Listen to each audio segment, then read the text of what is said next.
Doctor Who Season by Season. Season 12 Review. Season 12 is another of those turning points in the history of Doctor Who. Broadcast in 1975, it was the first to star Tom Baker as the Fourth Doctor and the first to be produced by the much-fated Philip Hinchcliffe and script edited by the legendary Robert Holmes. Season 12 also saw Elizabeth Sladen returning for her second season as Sarah Jane Smith and is the only season to feature Ian Marter as companion Harry Sullivan for the entire season. Today Season 12 is much hyped and regarded as one of the greatest seasons ever, being as it is a part of the Hinchcliffe era, which is easily the most hyped section of the original series. But does it really live up to that reputation in the cold hard light of day? Well, to be honest, not really. The season begins with Robot, which is actually the very last story to be produced by Barry Letts and script edited by Terrance Dicks, who also wrote the story. The story is very much in the mold of the Jon Pertwee era, with the new Doctor aiding unit, Nicholas Courtney making his only appearance in this season as the Brigadier, against a formidable enemy. The major appeal of Robot is seeing the unpredictable and unstable and very different new Doctor in what would be a fairly standard story for his predecessor. Sadly, although Tom Baker makes an instant impression and is clearly having fun trying to make his mark on the role, the story itself is not very good and is undoubtedly Terrance Dicks's weakest script for the series. There is certainly entertainment value in the performance of the regulars, and Ian Marter also makes a great debut as Harry, and certainly has more charisma and screen presence than former unit regular Mike Yates ever did. It's also interesting that the menace is very much homegrown, with no alien threat, and even the robot is the product of homegrown technology. However, the story is not particularly compelling, and in the last episode, when the King Kong inspiration behind it becomes so obvious as to be rather embarrassing, it gets very silly indeed. The next story is The Ark in Space. This kicks off the Hinchcliffe and Holmes era of the program and is a definite improvement on Robot. The script from Bob Holmes is a very fine sci-fi horror story with some decidedly stomach-churning concepts, but sadly the on-screen realization of these ideas is not overly successful. While I loathe bashing classic Who for special effects defects, it has to be said that these effects are particularly poor even by the standards of the original series, particularly the Wirm when they are shown to be moving, hilariously shuffling along in an embarrassingly unconvincing fashion, and really let the story down. As I said, the script is solid and the performances are mostly very good, but when the story is so intent on being a serious and genuinely scary one but the effects are as poor as they are in this one, it really becomes very difficult to take it seriously. The Ark in Space is still a good story for the most part, but its glaringly bad special effects make it very hard for me to really describe it as a classic. The Sontaran Experiment is next, and this is a very experimental piece of work. Not only is it the very first two-part story since The Rescue back in Season 2 of the Hartnell era, but it is also the very first story to be shot entirely on location and on video, both of which would become common practice in the late 80s.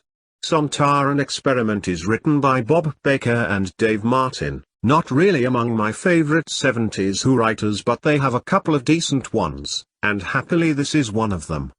In fact, I would go so far as to say that even with its short length, the Sontaran Experiment is my favorite story of the season.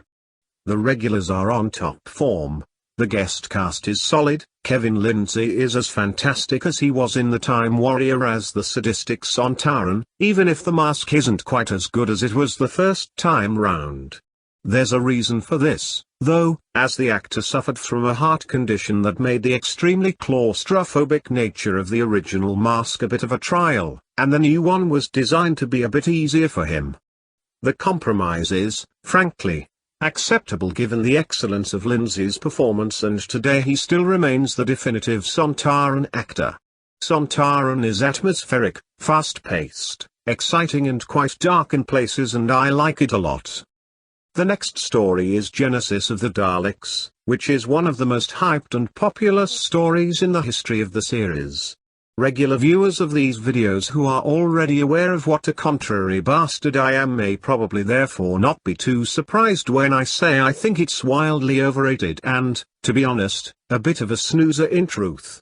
Okay, it's not exactly bad, and it's well made and well acted, but its massive length coupled with its seemingly endlessly poor nature make it a real slog for me to sit through.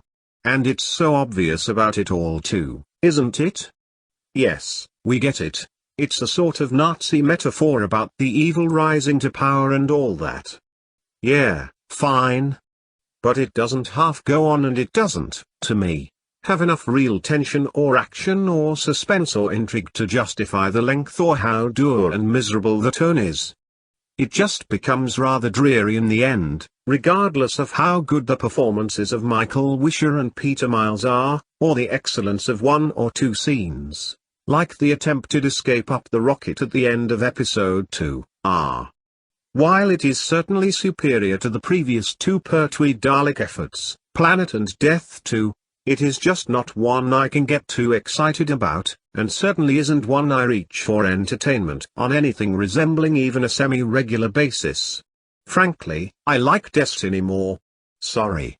I bet I get a couple of downvotes just for this alone. As Arnie might say, fuck you asshole. The final story of the season is Revenge of the Cybermen. Oh dear. Season 12 might have been a bit of a mixed bag thus far, but this is the season's absolute turkey, and boy is it a stinker. Everything from the lame script, the hilariously camp cyber leader, the ridiculously vogue masks that completely sabotage some good actors hiding behind them like David Collins and Kevin Stoney, not so you'd notice or realize, and Carey Blyton's ear-bleedingly awful soundtrack noise. I won't call it incidental music, as by no stretch of the imagination could this dirge ever be seriously referred to as music, is just awful.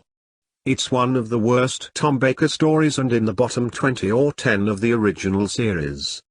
All in all, season 12 is a pretty average season.